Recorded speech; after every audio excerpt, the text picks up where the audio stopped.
Ya, pemirsa Tegar TV dimanapun Anda berada, kita lanjutkan dialog spesial kita bersama Kepala Man 1 Sukarame, Bandar Lampung, Bapak Lukman Hakim SPD MM. Banyak hal yang sudah disampaikan Pak Lukman terkait karya inovasi layanan madrasah Man 1 Bandar Lampung khususnya.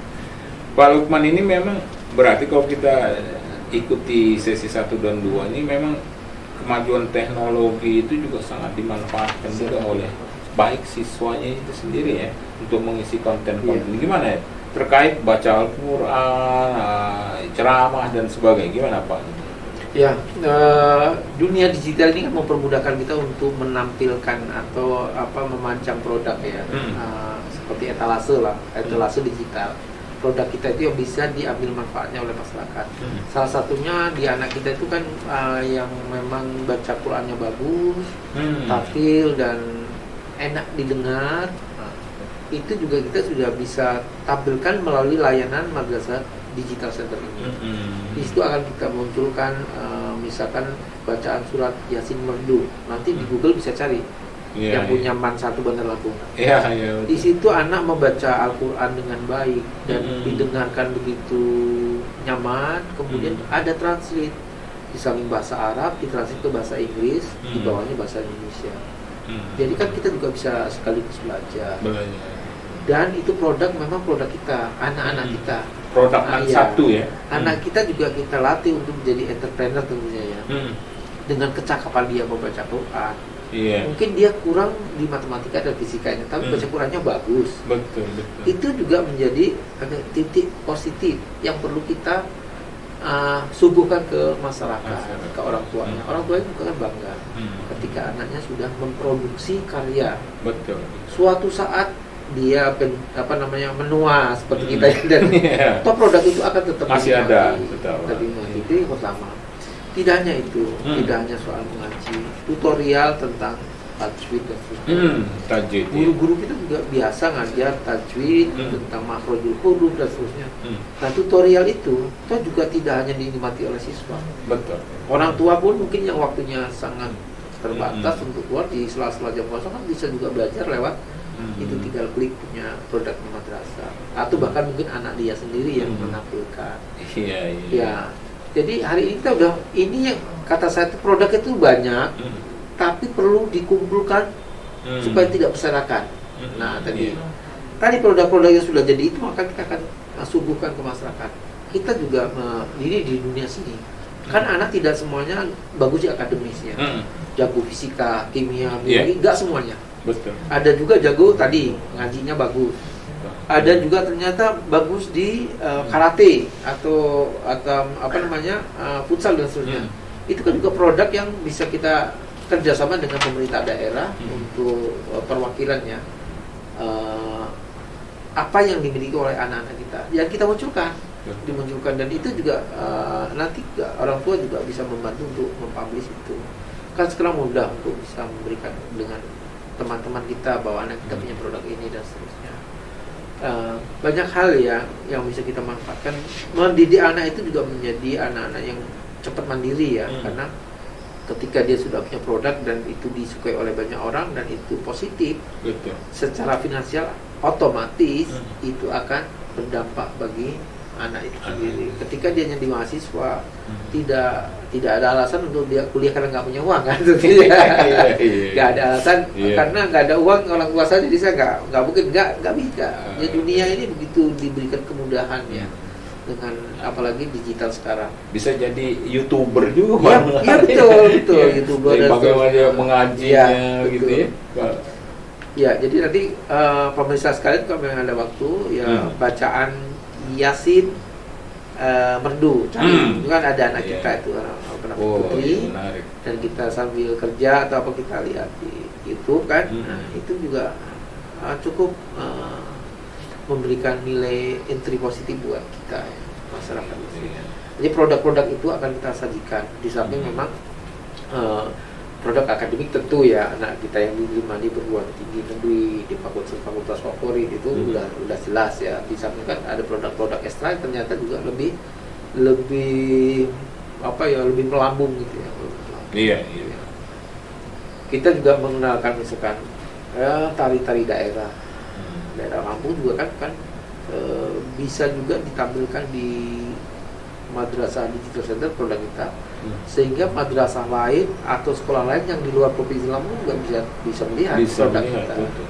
Atau masyarakat mungkin ada perlu misalkan anaknya memberikan putra putrinya, kan kita juga biasa tuh untuk baca Qur'annya dari anak man atau menarinya dari anak man, tentunya juga atau MC-nya dari anak man, itu juga salah satu produk yang bisa langsung diaplikasikan di masyarakat sekitar. Menarik itu, menarik. Saya ngebayangkan Man Satu itu makin bergairah dengan digitalisasi itu ya. Pak Kepala. Pak Kepala ini terkait soal PPDB ini, tadi Pak Kepala katakan itu. Kita sebentar lagi juga PPDB, penerimaan peserta didik baru yang insya Allah di mulai Maret ya. Nah, itu gimana persiapan dan sebagainya itu Pak? Ya, PPDB kan kita juga ada petunjuk teknis dari kementerian, kapan harus dilaksanakan dan dengan cara seperti apa. Nah, tentunya kita kan punya produknya banyak ya. Produk PPDB yang akan ditayangkan dalam bulan Maret itu adalah pertama ada kelas boarding. Nah, berarti anak itu akan tinggal di asrama dengan persyaratan yang tertentu. Ada syarat-syarat tertentu yang dipenuhi. Yang kedua di boardingnya ya. Boarding. Yang kedua ada kelas kelas unggul atau kelas riset. Ini juga ada beberapa nilai yang minimal harus 85. Berarti kalau nilai juga nyampe, nanti nggak mungkin daftar di ini. Berarti berikutnya ada kelas reguler. Ya berapapun nilai anak itu, ketika dia sudah mampu bisa sampai mendaftar secara online dan sampai dapat nomor, itu sebelumnya dia sudah layak untuk masuk MAN. Hanya saja dia nanti akan ikut terseleksi secara CAT ya. Nah itu setelah dapat nomor nanti kan ada jadwal kapan dia harus CAT tes tertulis online. Nah setelah itu nanti juga ada sesi wawancara. Karena sesi wawancara juga menentukan anak ke depan. Kadang-kadang kan minat anak dan minat orang tua kan sering kali tidak seimbang. Orang tua mau benar sekolah di MAN, anaknya pengennya di SMA misalnya. Ini ke depan juga menjadi problem. Dia tidak nyaman, maka jangan dipaksa. Jangan dipaksa. Maunya di mana? Mau di SMA, di SMK, oke. Kalau di MAN kan ada muatan plus, ada Quran hadis akidah halal dan seterusnya, ada bacaan Quran ngaji dan seterusnya. Kalau anak itu dirasa sudah cukup, ya orang tua juga harus berdamai juga, tidak harus memaksakan ke anak, karena nanti dia akan berontak. Ya, dia berontak, dia sulit untuk menerima kenyataan dia harus belajar di MAN. Gitu. Karena PPDB itu seperti Pak Lukman katakan kan bulan Maret. Bulan Maret itu sebentar lagi. Dan MAN 1 ini kan adalah sekolah favorit. Betul. Tentunya ya para orang tua perlu tahu juga itu informasi terkait MAN 1 itu Pak Kepala itu. Itu kalau rata-rata misalnya yang diterima, jumlah yang mendaftar dengan yang diterima tampaknya lebih banyak yang satu sisi kita cukup berbangga, tapi satu sisi kita juga cukup prihatin. Kenapa? Di tahun yang lalu saja 2022 itu peminat yang sampai lolos seleksi berkas itu ada 1.600 itu yang seleksi berkas. Berarti layak sebenarnya sekolah di MAN. Cuman kan nggak mungkin diterima semua. Kemudian tidak adakan seleksi CAT. CAT nanti kan udah terseleksi sekian. Kemudian setelah itu ada sesi wawancara tadi untuk menjaring lagi biar peminatannya juga maksimal. Dari 1.600 itu hanya mampu kita serap maksimal 400. Nah itu kan cukup. Berarti masih ada 1.200 itu yang belum bisa kita tampung. Serap gitu ya. Iya, berarti kan barang produk bagus nih. Betul. Ini menjadi sebuah keprihatinan terutama saya ya, yang Pak anak saya kok nggak diterima sih. Saya mau bilang apa? Atau nggak bisa tadi ditambah kapasitas penerimaan? Nggak, kan kita sekarang juga di data ini kan di aplikasi ya. Jadi setiap kelas isinya sudah ditentukan, rombelnya juga sudah ditentukan. Jadi kalau dulu kan bisa manual. Dititipin lah lebih-lebih nggak, sekarang nggak bisa. Nanti kan akan berkaitan dengan nomor registrasi dan sampai kelas ujung nanti ijazahnya pun akan sudah terukur. Iya. Kalau di aplikasi disediakan ruang itu hanya 36, ketika diisi lebih nanti yang lebih itu nggak terdeteksi di aplikasi, maka nanti belangku ijazah nggak keluar. Nah ini kan menjadi problem, bukan menjadi problem ya, menjadi bagaimana anak-anak kita yang harusnya sudah pengen demand harus terseleksi karena memang kapasitas sebenarnya, bukan karena soal bagus dan tidak bagus, karena kapasitas. Kalau tahun 2023 ini, tahun ini kira-kira PPDB 2023 berapa jumlah penerimaan siswa? Ya sama, sekitar 400.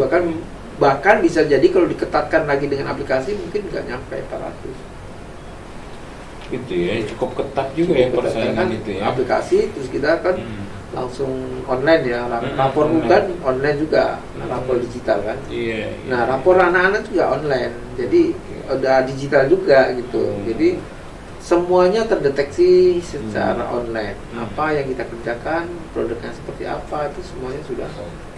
Dan proses penerimaan siswanya seperti kata Pak Lukman tadi, seperti tahun lalu itu ya, pendaftaran online, wawancara, termasuk wawancara Pak. Iya. Online itu kan awalnya karena memang situasi sedang pandemi waktu itu ya. Tapi ternyata itu memang layak juga kita lanjutkan karena itu menghemat energi yang cukup banyak. Orang tua dan ini tidak harus meninggalkan kantor. Betul. Anak-anak tidak harus meninggalkan sekolah. Cukup di rumah atau yang penting menyiapkan internet dan perangkat yang lain yang dibutuhkan. Nah, nanti kan akan terseleksi juga di ketika wawancara secara langsung. Oh iya betul. Kalau wawancara barangkali itu kan nanti mencocokkan antara data yang di-upload dengan kenyataannya. Betul. Kan kalau di-upload kan fotokopi kan, bisa saja dirubah-rubah. Iya. Tetapi sekarang di dunia online ketika ketik nama anak itu nilainya kan langsung muncul yang aslinya.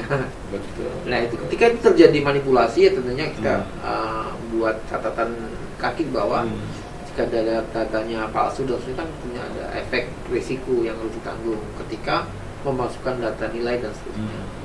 Itu kalau boleh tahu Pak Lukman, itu sudah dibuka PPDB 2023 atau kapan itu? Belum, nanti mulai? Maret itu baru kita buka. Oh Maret ya dibuka ya. Nanti orang tua tinggal masuk aja di web PPDB pendaftaran. Nah, tapi nanti kan ada beberapa hal yang sebelum mendaftar kan dipelajari dulu, dia harus siapkan apa saja syaratnya. Dipelajari dulu, kalau udah oke baru nanti mendaftar. Yang diminta apa saja nanti tinggal diupload sampai nunggu diverifikasi. Setelah diverifikasi oke, maka nanti sampai pada titik anak yang mendaftar tadi mendapatkan nomor tes. Setelah mendapatkan nomor tes, nanti akan ada jadwal muncul lagi. Anda akan mengikuti CAT pada tanggal sekian, jam sekian di gedung ini. Nah, gitu. Iya.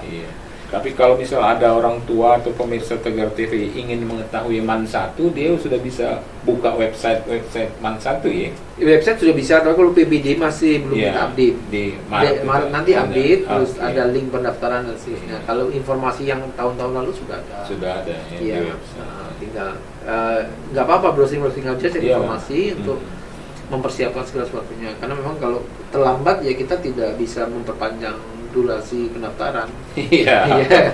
Kalau kita sepakati sampai tanggal sekian, jam sekian ya sudah selesai. Oke. Iya, terima kasih Pak Lukman informasinya soal PPDB. Karena pasti itu ditunggu pada orang tua siswa. Ya kan, apalagi seperti kata Pak Lukman tadi, jumlah penerimaannya hanya sekitar 400. Ya kan, dan memang ya kita bisa lihatlah selama ini prestasi MAN 1 dan sebagainya. Sekolahnya para bintang ya, sekolahnya para juara, kampus ceria, kampusnya para bintang. Iya, kampus ceria. Ya, kita lanjutkan pada sesi berikutnya Pak Lukman. Ya, pemirsa Tegar TV dimanapun Anda berada, ini diskusi menarik kita dengan Bapak Lukman Hakim SPD MM. Kita akan lanjutkan pada sesi berikutnya. Jangan kemana-mana pemirsa, tetap di Tegar TV.